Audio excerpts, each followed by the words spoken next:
বিসমিল্লাহির রহমানির রহিম। আসসালামু আলাইকুম রাহমাতুল্লাহি ওয়া বারাকাতুহু। কেমন আছেন সবাই? আশা করি সবাই ভালো আছেন। সামনে চলে আসছে পবিত্র মাহে রমজান মাস। তো রমজান মাসে আমরা নানা রকম ভাজা পোড়া ইফতারি তৈরি করে থাকি। তো আমি আজকে দারুণ মজার একটা রেসিপি নিয়ে আসছি, সেটা হলো চিকেন রোল। একদম ঘরে সহজেই তৈরি করতে পারবেন। কোন রকম বেলাবুলি বা বাজারের সিট কিনা ছাড়াই তৈরি করে। তো চলুন কিভাবে আমি তৈরি করি এই রেসিপিটি। তো সবার আগে এখানে লাগবে আমার মুরগির বুকের মাংস। আমি এখানে ২ পিস মুরগির বুকের মাংস নিয়ে নিয়েছি। এটাকে আমি সেদ্ধ দিয়ে দিব, আর এটাকে কিন্তু আগে থেকে সেদ্ধ করে নিতেই হবে। তারপরে এখানে আমি দেব হোয়াইট ভিনেগার এবং লবণ। আমি এখানে ১ চামচের কম পরিমাণ হোয়াইট ভিনেগার দিয়েছি আর দিয়েছি লবণ। আর এটা থেকে কিন্তু সাদা, সাদা ফেনা বের হয়েছিল, ওটা কিন্তু কেটে নেবেন। ক্যামেরায় অতটা দেখায়নি, ভিডিওটা স্কিপ হয়ে গেছে। তারপরে আমি চলে আসছি আটার ডোটা তৈরি করার জন্য। আর এই আটার ডোটা আমি এখানে আটা নিইনি, সরি, আমি এখানে ময়দা নিয়ে নিয়েছি। ২ কাপের বেশি পরিমাণ ময়দা নিয়ে নিয়েছি। এখন আমি হাতে এটাকে তৈরি করে নেব। তো খুব সুন্দর করে দেখেই বুঝতে পারতেছেন আমি এখানে পানি দিতেছি আর হাত দিয়ে নাড়াচাড়া দিতেছি। এটা কিন্তু আমরা গ্রামে যে চাপড়ি বলি, সেই চাপড়ির মতো করে একটা ডো তৈরি করতে হবে। আমি এখান থেকে ১ চামচ আ এই গুলা আমি এখানে থুয়ে দেব, এটা তৈরি করাটা। আর বাকিটা আমি রেস্টে রেখে দেব। আর অবশ্যই এটাকে কমসে কম ১০ মিনিট বা ২০ মিনিট রেস্টে রাখবেন।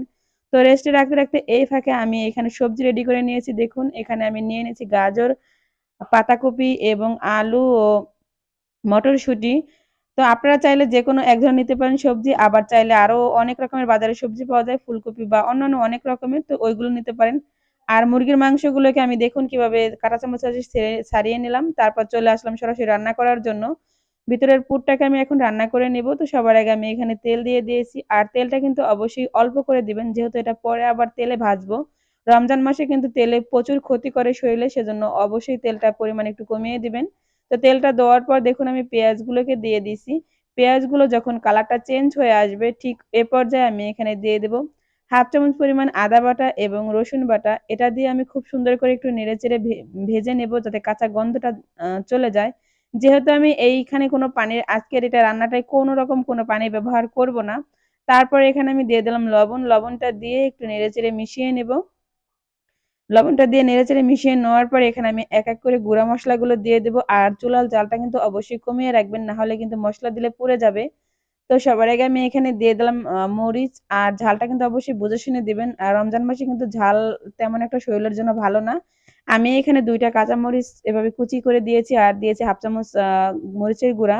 আর দিয়ে দিয়েছি ভাজা জিরার গুঁড়া ১ চামচ, ধনিয়ার গুঁড়া ১/২ চামচ, গোলমরিচের গুঁড়া ১/২ চামচ পরিমাণ। আর এখানে দিয়ে দিয়েছি আমি গরম মসলার গুঁড়া। গরম মসলার গুঁড়াও আমি ১/২ চামচ দিয়েছি। আর দিয়েছি চাট মসলা। এটা চাইলে স্কিপও করতে পারেন, তবে দিলে কিন্তু বেশ দারুণ মজা আসে এই চাট মসলাটার কারণে। তারপর এখানে আমি এক, এক করে দিয়ে দেব পাতাকপিগুলো, তারপরে গাজর এবং আলু আর মটরশুঁটিগুলো। সবগুলো আমি একত্রে দিয়ে নেড়েচেড়ে নিব। তো আমি এগুলোকে দেখুন কিভাবে গ্রেড করে নিয়েছি। অবশ্যই এভাবে চিকন করে কাটবেন, তাহলে দেখবেন যে খুব তাড়াতাড়ি সেদ্ধ হয়ে যাবে। আর আমি যেহেতু পানি দিব না, তো এগুলোকে খুব সুন্দর করে নেড়ে-চেড়ে তারপরে আমি ঢাকনা দিয়ে এটাকে ঢেকে দেব। তো ভিডিওর এ পর্যায়ে যারা আসছেন এখনো একটা লাইক দেন নাই, প্লিজ আমার ভিডিওতে একটা লাইক দিবেন। আর চ্যানেল নতুন হলে কিন্তু অবশ্যই সাবস্ক্রাইব করতে একদমই ভুলবেন না। তো দেখুন আমি নেড়ে-চেড়ে এটাকে মিশিয়ে নিয়ে নিয়েছি। এখন আমি এটাকে ঢাকনা দিয়ে ঢেকে দেব প্রায় ৫ থেকে ১০ মিনিটের জন্য। তো দেখুন ৫-১০ মিনিট পর চলে আসলাম। এটা অনেকটাই মানে কালারও চেঞ্জ হয়ে আসছে, সেদ্ধ হয়ে গেছে প্রায়। তো এ পর্যায়ে আমি যেই মাংসটাকে আমি কিন্তু এখনো দেইনি। অবশ্যই কিন্তু এটাকে একটু ভালো মতো সেদ্ধ হওয়ার পর দিবেন। আর মাংসটা কিন্তু সেদ্ধ হয়ে গেছে। তো এই পর্যায়ে আমি এখন সেই মাংসটাকে দিয়ে দেব। দেখুন আমি কিভাবে এটা ছাড়িয়ে নিয়েছি, সবগুলোই একদম পাতাকপি এবং সবকিছুর মতোই লম্বা, লম্বা করে।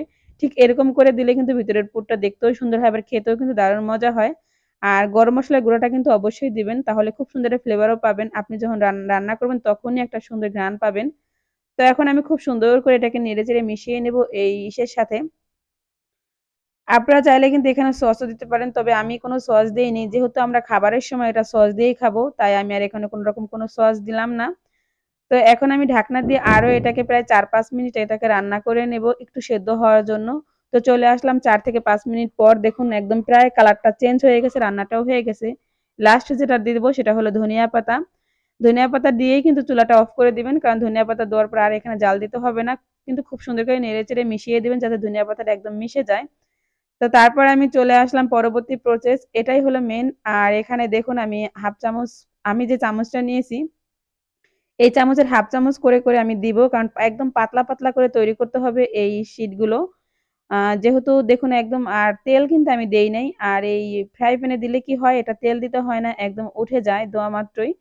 তো আমি এভাবে করে পাতলা পাতলা করে কিন্তু এই শীটগুলো তৈরি করব। আপনারা দেখেই বুঝতে পারছেন কতটা পাতলা।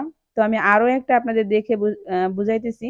আমি কিন্তু এখানে কোন রকম কোনো তেল দেইনি। যদি আপনারা কড়াইতে বা কোন রকম ইসে তৈরি করেন, তাহলে হালকা একটু তেল দিয়ে ব্রাশ করে দিতে পারেন। আর এটা তেল দিলে কি হয়, এটা উঠে আসবে, সেজন্য আর আমি তেল দিইনি। তেল ছাড়া এটাকে তৈরি করে নেব। তো আমি আবারও আরেকটা তৈরি করে নিলাম। তো অবশ্যই কিন্তু এগুলো পাতলা করে তৈরি করতে হবে। তো সবগুলো আমি তৈরি করে তারপর চলে আসলাম এখানে আ এইগুলো রোলগুলো তৈরি করার জন্য। আর এখানে আমি একটা ইসে সবগুলো আমি বেড়ে নিয়েছি, কারণ আমি অনেকগুলো তৈরি করব। রমজান মাসের জন্য আমি এগুলোকে ডিপ ফ্রিজে রাখবো। তো দেখুন আমি একটা নিয়ে তারপর মাঝখানে এখানে আমি দিয়ে দিলাম অনেকটাই। তো আপনারা অবশ্যই আপনারা কতটুকু দিবেন, বেশি কম দিতে পারেন আপনাদের পছন্দ মতো। তো আমি একটু বেশি বেশি দিব, কারণ ভিতরে যদি কিছু না থাকে তাহলে ওটা মজা থাকবে না। তো তারপর দেখুন ২ পাশ থেকে আমি সেই ময়দার গুলাটা দিয়ে এভাবে সিল করে দেব। তো অবশ্যই কিন্তু খুব সুন্দর করে এভাবে সিল করতে হবে। যাতে যখন ভাজবেন ভিতর থেকে ওটা এই এই ইগুলো বেরিয়ে না আসে। তো সেজন্য আপনি অবশ্যই ২ সাইড থেকে সিল করে দিবেন। আমি আরো একটা দেখুন এভাবে দেখাই দিছি। তো আমি আরো প্রায় ২ চামচের মতো দিয়ে দিলাম। তারপর ২ সাইড থেকে এভাবে মুড়িয়ে আপনারা স্ক্রিনে দেখেই বুঝতে পারতেছেন। তারপর আমি সেই আটার ইটা এখানে লাগিয়ে দিয়ে আমি এভাবে রোলগুলো তৈরি করে নেব। তো সবগুলো রোল আমি সেম প্রসেসেই তৈরি করব। তো দেখুন আমি এক এক করে তৈরি করে ফিরে আসছি সবগুলো তৈরি হওয়ার পর। সবগুলো দেখুন মাশাআল্লাহ অনেকগুলো হয়েছিল আমার এখানে। আমি এখন এভাবে এই ট্রেটা যেভাবে রাখছি ঠিক এভাবে আমি ডিপ ফ্রিজে রেখে দেব। যখন এগুলো শক্ত হবে ঠিক তখনই আমি একটা বক্সে বা পলিথিনে যেভাবে রাখেন ঠিক সেভাবে রেখে সারা মাস আপনারা এটা খেতে পারবেন। তো তারপরে আমি আপনাদেরকে ভেজে ২ টা দেখাই দিচ্ছি। আমি এখানে অল্প করে ভাজবো। তো এই তেলটা যখন এরকমভাবে গরম হয়ে যাবে ঠিক এ পর্যায়ে, খুবও গরম না আবার ঠান্ডাও না। আমি এ পর্যায়ে এগুলো দিয়ে দিব। আমি ছোট্ট একটা নিয়েছি, কারণ অল্প তেল দিয়ে, কারণ যেহেতু আমি এখন রমজান মাস এখনো আসেনি, ভাজা পোড়া খুব একটা খাবো না। সেজন্য আমি ছোট্ট একটা কড়াইতে অল্প তেল দিয়ে তারপরে এখানে দিয়ে দিলাম। ২ টাই আমি দিয়ে দিয়েছি। আর এগুলোকে একটু ধৈর্য সহকারে একদম মুচমুচে করে ভাজতে হবে দেখুন। আপনি কালারটা দেখুন যখন এরকম হয়ে যাবে গোল্ডেন কালার, তখনই বুঝতে পারবেন যে এটা হয়ে গেছে। তো এক এক করে সবগুলো আমি এভাবে ভেজে নেব। যখন দেখবেন এভাবে একটু ঘষাতে দেখবেন কি একটা শব্দ হয় আর মুচমুচ করে। আমি আপনাদের একটু ভেঙে দেখাই দিচ্ছি এটা কি পরিমাণ মুচমুচে হয়েছে। আপনি অবশ্যই ময়দা দিয়ে বানাবেন, তাহলে দেখবেন যে আপনার এই ইগুলো একদম ক্রিপসি এবং মুচমুচে হবে। তো তৈরি হয়ে গেছে দেখুন আমার এই মজাদার চিকেন রোল রেসিপি। খুবই সহজ, কেমন হলো অবশ্যই কমেন্টস করে জানাবেন। আর এরকম ভিডিও দেখার জন্য চ্যানেলটি সাবস্ক্রাইব করে চ্যানেলের সাথেই থাকবেন। সবাই ভালো থাকবেন, সুস্থ থাকবেন। আজকের মতো এখানেই বিদায় নিলাম। আসসালামু আলাইকুম।